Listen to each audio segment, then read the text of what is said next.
If you read the title, you know Missy's going to be sharing her testimony. If it helps you out in any type of way, we ask you to smash that like button, leave a comment if you like, and then please share this video as well if you think it can help anybody else. And without any further ado, I'm going to let Missy go ahead and take it over and let her start sharing her testimony with you guys. Hey guys, so it's a little bittersweet for me to go ahead and tell this. It's emotional as well as I'm basically just telling everything about my testimony and my journey of my health and the things that I've been through that God had brought me out. And the reason why I decided to tell it is because I know there's a lot of people probably struggling with some of the things that I've been through. And I just want to let them know that as long as you believe in God and you choose Him first, that you'll be able to get through whatever it is that comes your way. You just have to have that faith. It's just as little as a mustard seed, and God will definitely show up. So I'm gonna first start. I have to start out from me. When I was a child, I was the only obese child that my mom had of her 5 kids. So it was like I always had to walk in my siblings' shadow, my 2 older sisters, to be precise. People used to say to me, "Why do you look like that? And they look like this. Why are you fat and they're skinny?" So it was like I didn't feel good hearing those things, and I just had to keep on going. I just had to be on. I was on diets from the age of 3rd grade all the way my whole life, really, until I got older and got sick. And I guess it really didn't help it that one of my aunties as well, she treated me really, really bad because of me being overweight. She would do little things like come pick up me and my sister, since we both shared the same father. She would pick us up, and she had a daughter, and she would take us to her house. I remember one incident, she picked us up, and she asked a question, but she asked me first. Mind you, I'm 3 years younger than my sister, so I was probably like 5 or 6 at the time, and my sister was probably 8 or 9. And she would ask me the question first, and after I would give the wrong answer, she would reiterate of what she was looking for, and then ask my sister and her daughter the question, and they would get it right. And I remember her pulling us up to a store and telling me, "Mo, I'm sorry, being that you got the question wrong, you're not going to be able to get anything, but we're going to go ahead. They can both get something out the store, whatever they want, but you don't get to get anything." And I knew it wasn't right at the time, but mind you, I'm only 5 or 6, so what could I do? I didn't say anything. And I also remember just trying to lie to my mom and telling her like my stomach hurt and that I didn't want to go, that I couldn't go over there, just so I wouldn't feel that way, because it was way much more that happened during that time. But with God, I've been able to forgive her and to look at it as if that was something that was going on in her life. That's why she treated me the way she treated me, even though that I was really hurt, and it actually affected a lot of my adulthood. But with me letting God in and Him showing me who I am, I no longer had to feel like I was somebody on the outside, or somebody who wasn't good enough or not pretty enough. God told me that you were always good enough for me. And when I knew that, it was easier for me to forgive her. But back to my testimony with the reasons why I'm bringing up this, it was just like I was always big. I always wanted to be something I wasn't. So I tried these diets. I ended up getting pregnant at 18. I remember gaining over 100 pounds. I was weighing 310 pounds. But I was always a determined person, and I was always on diet, so I knew how to lose weight at that age. So I just basically, I stopped eating. I started going to the gym. Not stop eating, like just stop eating junk. Started going to the gym faithfully, and just was determined to lose that weight, and which I did. I lost the weight, but just to end up getting pregnant again 3 years later and gaining another 100 pounds. So once again, I had to lose that weight again and go down. I went from 310 again to about 190, and I ended up going in to see a doctor. And the doctor told me the only way I would be able to get rid of my skin that was on my stomach was to have abdominoplasty.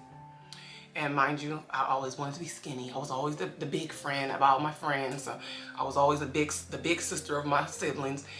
I just wanted to be something that I never was. So I ended up paying for that abdominoplasty, and it was fine. When I came home, everything was fine. I felt good about myself. I was like, finally, I have a flat stomach. It was like, oh, this is the beginning of the life I've never had. Only for, I think it was like 3 weeks later. 3 weeks later, I ended up getting a fever. It was about 105. And I called my mom and I was like, I just don't feel good. I don't know what's going on. I said I had this bump on my arm, but I thought I had got bit by a spider. So I was thinking maybe it was a spider bite and maybe the spider poisoned me. I didn't know what was going on. Even though I know I had got the surgery done 30 days prior, I guess I didn't associate the two together. So I ended up calling my mom, and my mom was like, you need to go to the doctor. I was like, I don't want to go to the doctor. And she was like, no, I'm coming over to get you. So my mom ended up coming over. She ended up picking me up. We went to the emergency room, and that was the first time in life I ever had a seizure. And that was the last thing I remembered until I woke up. I was told that I had to go into a coma, and when I was in a coma, the doctor kept telling my mom that if we do this, she's gonna die. If we give her a spinal tap, she's gonna die. Everything was geared to she would die.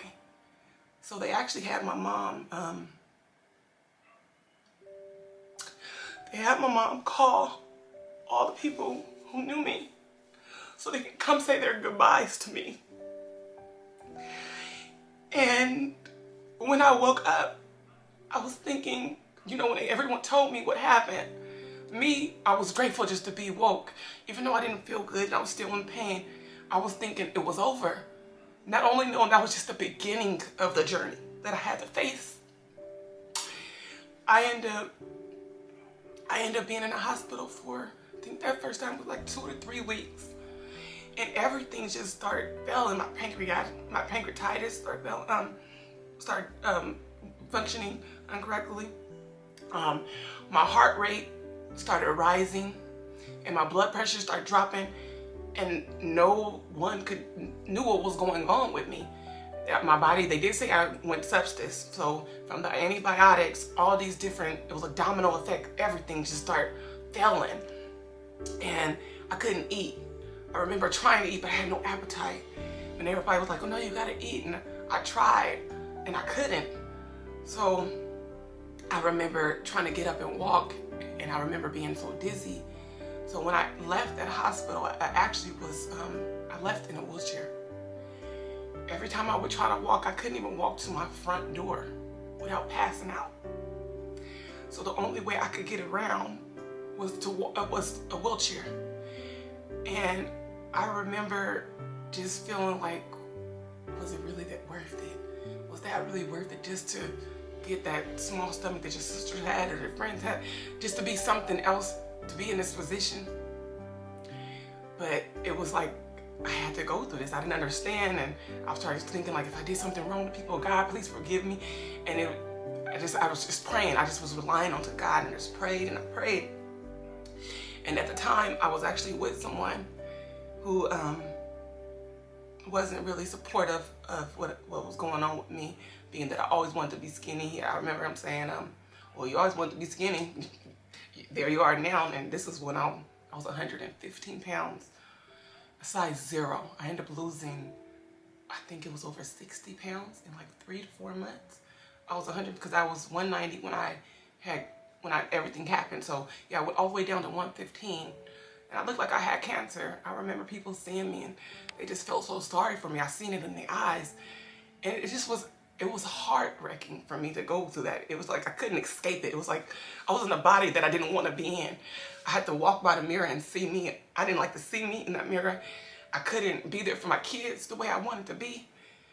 And then with the person who I was with, you know, our relationship ended up failing. So it was like my whole life was just shattered, all these pieces. And I was telling my mom, all my life is just shattered into pieces and I don't know how to put them back together again. So all I could do was cry and pray and cry and pray and sleep and be in pain. And because of the pain was so excruciating, I was probably in a bathtub about 6 hours a day for maybe the first year. That was my life, just stuck in that bathtub. And I remember just like, oh, I just die. What's the point of even being here? I couldn't even sit up without even feeling dizzy. So I had to just lay back in the bed as if, as if I was basically, what's the word? Bedridden. Well, when people can't move though, like Paralyzed. Paralyzed. It was like, that's how I felt. Like, it was like I had to stay on there because if I sit up, my whole equilibrium was off. It just wasn't a good feeling.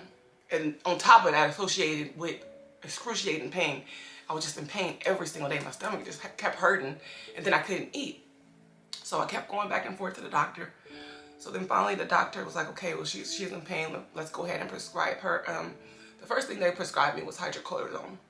And mind you, I was a person that never took pills ever growing up. I wouldn't take them. I was like, it doesn't matter if it was a time of the month for me, if I was in pain. I remember even getting my appendix, taken out, and I just wouldn't take pain pills. I just wouldn't do it. But this is something I couldn't help it. I was in so much pain, so I had to. So then I don't know why I didn't like pain pills or nothing. I just felt like I didn't need them. But at this time, with all the pain that I was going through, I had to start taking them, not knowing that I was going to get addicted. So it ended up going from hydrocortisone to me still being in pain, because mind you, this was a long journey. The next step, they was like, okay, well, now we have to give you to Norco.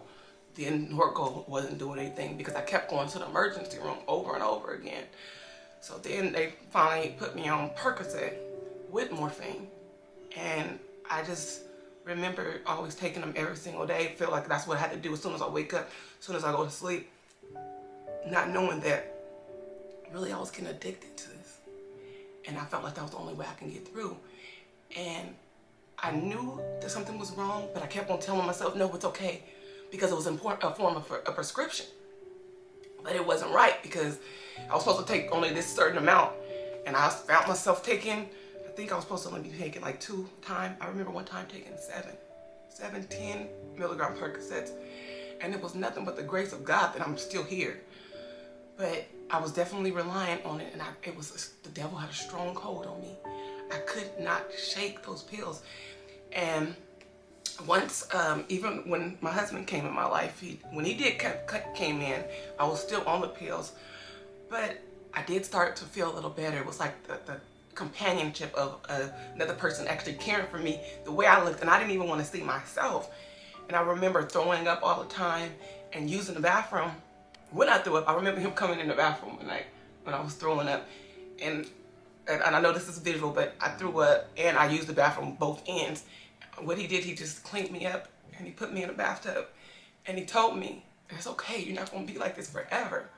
But if you look like this, I love you just how you are. You're beautiful to me. And I'm like, why is he telling me this? What do he see that I don't see? So I'm like, why are you lying? But I just, I was grateful that he was there and that he loved me that much. It was like he was my nurse, but he was my boyfriend at the time. And not only did he take care of me, I had 2 younger children at that time. I think Glacier was 5. Just 7. Was She he? just turned 7. Mm-hmm. Okay, so now he was 3. Mm-hmm. Okay, so now he was 3. And he took up on everything. Like, it was like he didn't miss a beat. When school shopping, everything that they need, he made sure he supplied it. And it was just like, wow, like, even though I was going through the midst of everything, I still was seeing what God was doing, even through my addiction. So basically I was like, he ended up asking me to marry him, I think a year later. And I was like, I really don't want to marry you if I can't have any kids for you. Because I didn't think I was going to be able to have any kids, especially me being reliant on those pills and me still being in pain. It was like I could only make it to certain functions, and then I'll get there and have to leave because I was in so much pain. It was really a long journey. It was at least 7 years like that. And I remember I told him I didn't want to have kids, and he said, I wanted to have kids, but I didn't want to get married to him if I couldn't have kids for him. And he told me he didn't care if I couldn't have kids for him, because my kids was all he needed, and I was who he wanted. So that made me want to have kids for me more. So we ended up starting to try to have kids, trying to have a baby. And we tried for like 3 or 4 years and I didn't get pregnant. And I finally got pregnant the 4th year. And we were so excited. We told everybody like the first day. The first day we was telling everybody. We was already planning names, didn't even know if it was a girl or boy, but we were just so excited. And I was happy to be able to give him something that be able to give him a child that he will be able to raise from birth, that he'll have that experience, because that's a big experience I had that with both of my kids, and I didn't want to take that from nobody. I didn't want to be selfish like that. But that weekend, I ended up spotting, and I was like, something's wrong, because mind you, I had 2 kids, and I had pregnancy, nothing ever happened like that. So we ended up going to the emergency room, and they gave me an ultrasound, and then they ended up sitting us into this room. The doctor probably came in about 30 minutes later. When he came in, he instantly got on the board and he started drawing, and he drew 2 fallopian tubes. And when he drew the fallopian tubes, he explained to us, this is your fallopian, these are your tubes, and this is your uterus. And he said, the baby is in your tubes, so you're not going to be having a baby. So do you understand what I'm saying? You're pregnant, but the baby did not make it to the uterus. So this is not a vital pregnancy. And I just remember just looking at him, and I started crying. And he was like, it's okay, it's gonna be okay. And I was just devastated, I was crying. And he was like, we're gonna have to give you a shot so that we can dissolve the pregnancy. So, because we don't wanna end up just trying to go take the baby out, because your tubes are as flimsy as a spaghetti noodle, and they can break really easily if we just try to go that way. So what we do is give a shot to resolve the pregnancy. That way you can still have both of your tubes and be able to try again later. So I got the shot and I'm going home crying. The next week, every week we had to go into the hospital and get my numbers read to make sure that the numbers were going down of the pregnancy. I think by week 3, it was my daughter's birthday weekend, and we ended up taking her to a hotel that had a pool in there because she had a slumber party, and her birthday is in November. So we took her there, and I was in excruciating pain, but it was like 8 or 9 o'clock at night, and I didn't want to ruin her birthday party. So I kept on telling my husband, it's okay, I can wait till tomorrow to go. And he was like, you sure? I was like, I'll be fine. So I ended up taking some more pain medicine, but nothing, this pain was like not subsiding. It didn't matter what amount I took. I was in so much pain. So I actually stayed in the bathtub the whole night while he took care of the kids. The next morning, we ended up going to the emergency room after everyone left. And the doctor told us that I had to go in for emergency surgery. And if I would have came in any later, I could have died because the blood was about to start going into my abdomen. And I just remember crying again, like, God, why am I going through this? I just went through all this sickness, and I'm still experiencing it still, and then finally get pregnant, and there's always, it would just seem like it was always something. It could never just be a straight way. It could never just be straight sailing. It had to be a road or something in the road, the blocking something. And I just was crying. I remember I went to go use the bathroom before the surgery, and I looked in the mirror and I just was crying, like bawling hysterically. And I heard something say, stop crying, because you're gonna be holding your child this time next year. And I was like, okay. So I went into the surgery, and I woke up, and he came in there smiling like, oh, everything's fine. And then the doctor came in and he was like, I just want you to know, we did do the surgery on you, but unfortunately you lost one of your tubes. We weren't able to save it. So I was devastated a little bit, but then I was like, no. And I told him what God said to me when I was crying. I said, he told me, stop crying, because you're gonna be holding your baby this time next year. So based on all the stuff that I was already going through, and God was bringing me out from that wheelchair to actually being able to walk a little bit better now. I still have POTS, because I was diagnosed with POTS, post-traumatic tachycardia syndrome. That's actually something that's for life. You don't get rid of that. And it's where your blood pressure, it just goes down and your heart rate shoots up, and it can happen at any time. So sometimes I walk with it leaned over because I'm dizzy, and that just happens. Even though I do work out and everybody may think that everything's just fine. I still have some issues that I'm dealing with. But so basically, after that, we end up going home, and I cried, and I just was like, I'm just gonna hold on to God's words. And I prayed, and I just said, you know what, God, you told me this, so I'm gonna just trust and believe that you're gonna go ahead and make this happen. It was 2 months later, we were pregnant. So if you did the math, that was really the time that we were gonna be holding the baby. But we ended up going to the emergency room again, just for them to tell us we were having another ectopic pregnancy. And I was like, no, this can't be true, because God told me that I was having a baby.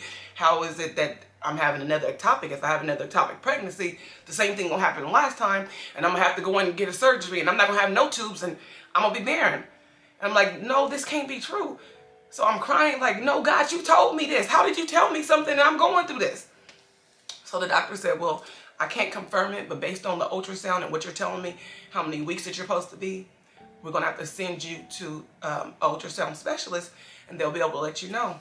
So I had to wait 3 days, and I remember just crying in church. I did good for most part, but I remember just sitting there, just when I thought about the enemy, what he does is he's trying to come in and block what God tells you, so that you can start believing that. And sometimes when you start believing things that is not the way it's supposed to be, it can turn out that way. So I had to keep on praying, because I started crying, and my mom was holding me. I was crying on my mama in church the whole day. And then I said, you know what? I'm not gonna cry. You know, I'm gonna try to be strong, but I'm still flesh. So I did still cry. We ended up going into the ultrasound 3 days later. And the whole time we was there, I was trying to look at the lady to see if she would give me some type of gestures that everything was fine. But mind you, the ultrasound technicians are not supposed to tell you if, you know, your results. You're supposed to get them from your doctor. So I knew she wouldn't tell me, but I still wanted to see if she would smile or something. She had a poker face on. There was nothing I can get from looking at her. So then I started crying. So I started crying, and he was telling me it's okay, but I was crying. So she started looking at me crying, but she still kept on having a straight face. So it was like she was scanning for maybe like 30, 40 minutes. So finally, after the 40 minutes was over, she said, can I excuse myself for a minute and I'll be right back? And I didn't think nothing of it, because I was just crying. I was just thinking that was just part of the protocol. Maybe she needed to get some more scans, and that's why she was having us wait. She came back in 10 minutes later, and she apologized for the long wait. She was like, I just had to find my manager so I can get permission to tell you that you were having this baby. And I just remember jumping up, hugging her, and she hugged me, and we started hugging. We were just so happy, and I was just so grateful. And I said, see, when God says something, no man can say differently. So that was my first confirmation to know, like, you got to start leaning on to God. He done already brought you through all this stuff, and then every time you go through something, you want to be weary, you want to be worried about it. And still, I did go through that for a couple more years. I'm getting to the story. So we ended up leaving the hospital that day. We were happy to know that we were having a baby, but mind you, I was still on pills at the time. So when I got home, I told my husband that I was gonna stop. Or was that, no, I stopped taking them. You stopped taking them after the first ectopic pregnancy? No, I stopped taking them after the first ectopic pregnancy. I'm sorry, I skipped into that. I stopped taking the pills after the first ectopic pregnancy. We went home after the surgery, the emergency surgery. When I went home, the next day I said, I'm not gonna do this. And he was like, well, you're still in a lot of pain. I said, I don't care. If I start making excuses for this now, then I'm gonna always make excuses for this, so I'm not gonna do this. And so I stopped. I ended up going through withdrawals for 9 days in the bed. He was next to me the whole time, putting cold towels on my head while I was jerking and throwing up, diarrhea and stomach pain. It was awful. And it was basically a reminder to tell you, like, is it worth you getting back taking these pills if this is what you got to do to get off of it? So I went through that for 9 days. I remember I lost like maybe 12 pounds. I remember, because we ended up going to Cabo right after. So I went through the withdrawals. He was there the whole time, listening to church music, just speaking to me. I don't think I was even able to concentrate on anything besides God, because it was that excruciating. But I thank God for bringing the man that he brought in my life. And I know this was nothing but God, because I don't know any other man that would have been through me with all these different ups and downs and never once questioned me or questioned himself of being with me. He just loved me for me. So I ended up getting off the pills, and that's when I ended up getting pregnant, and all that had happened. And they told us we were having a second ectopic, and they told us that was that. So during that time of the withdrawals, I ended up having a vision that I was having a boy. And I told my husband, I said, we're going to end up having a boy. So that was before we even found out I was pregnant, before that second time. So I skipped over, but you guys remember what I said. So I said, I saw a boy. I saw a little chunky boy. So once we got pregnant and all that happened, we ended up going back in. I think we paid for the 3D ultrasound at 12 weeks, 12 or 13. Mm-hmm. We ended up going to pay for that. And they told us it was a boy. All I can do was cry, because I was like, gosh, you love me that much for you to tell me, first of all, you're going to be holding your baby this time next year. And then you show me a boy, and I come in and it is a boy. And the moral of the story is, once you trust in God and you start believing, God will prevail. It's just you have to trust in him. You have to trust in his plan. And everything he was doing, I understand why I had to have that ectopic, because I was still relying on those pills. And if I would have been pregnant at that time, I don't know what kind of child I would have had. I don't know what would have been wrong with my child. That kid would have had all that in their system. So I just thank God for his grace and mercy to be able to bring me through all that. And still, I'm not done. I end up actually being diagnosed now, because we had our son 5 years ago, and our daughter's 3. Because after we had our son, we ended up getting pregnant 9 months later. I got pregnant twice, back to back, basically with 1 tube. So this is also to tell anybody who's trying to have a baby who has 1 tube, don't give up hope that it's not happening. You gotta just believe and know that everything happens in God's timing. When God say it's gonna happen, it's gonna happen. It may not happen when you want it to happen. It may not happen. It may not even happen tomorrow after you even start praying. It not even the next day. But once you believe in God and know that he's able to make a way, it will happen. You just have to give it to him. And once you give it to him, you have to just let it go. It's no more worrying or thinking about it. You have to learn to just give it to him and let it go. And that's what I've learned to do, even in spite of having my kids. And I was diagnosed last year with stage 2 ectopic. I used to throw up every night in my sleep, and I couldn't breathe. I remember jumping up, and he'd be like, what's wrong? I'm like, I can't breathe. And then I would wake up and throw up and be all over my hair, and I'd be like, what's going on? I didn't know at the time, but I had ectopic, stage 2. When I went in, they diagnosed me with that. In August, I actually went in, and I had a surgery done where they had to cut my trachea to open it up, because it was damaged nerves on my trachea that was not allowing my food to go down to my stomach. Some of it would, but a lot of it will get stuck there. So that would cause me from not breathing. That's why I couldn't breathe a lot, or some days I would have to eat and run to the sink and throw up. But through all this, I still knew who I can depend on, who still helped my life, despite of all these different things that the doctor said I had. And I still walked into it. And even with me having POTS, any of you who have POTS, don't give up and let them tell you you cannot do this or do that. Whatever God says you're capable of doing, you can do. This year, a couple months ago, me and my husband, we got bikes, and I was able to ride on there for 30 miles. You can't tell me that ain't God, from being in a wheelchair, so now being able to ride my bike 30 miles. So I'm just grateful for how far he's brought me, and I'm just can't wait to see what else he's gonna do for me. So just hold on. Whatever you're going through right now, just know it's nothing too big for God. If you are going through an addiction, cry out to God. Let him know that you no longer want this. He will hear you. Keep on crying. Keep on telling him. He'll eventually come through, and he'll hand you this hand, the same one he handed me, to bring me up out of it. So I hope I helped someone along the way. Guys, stay blessed. Make sure again, if you guys do like this video, like, comment, subscribe, and share it to somebody if you think it can help them out. Again, this is the Larrys. Love y'all. Peace. Bye.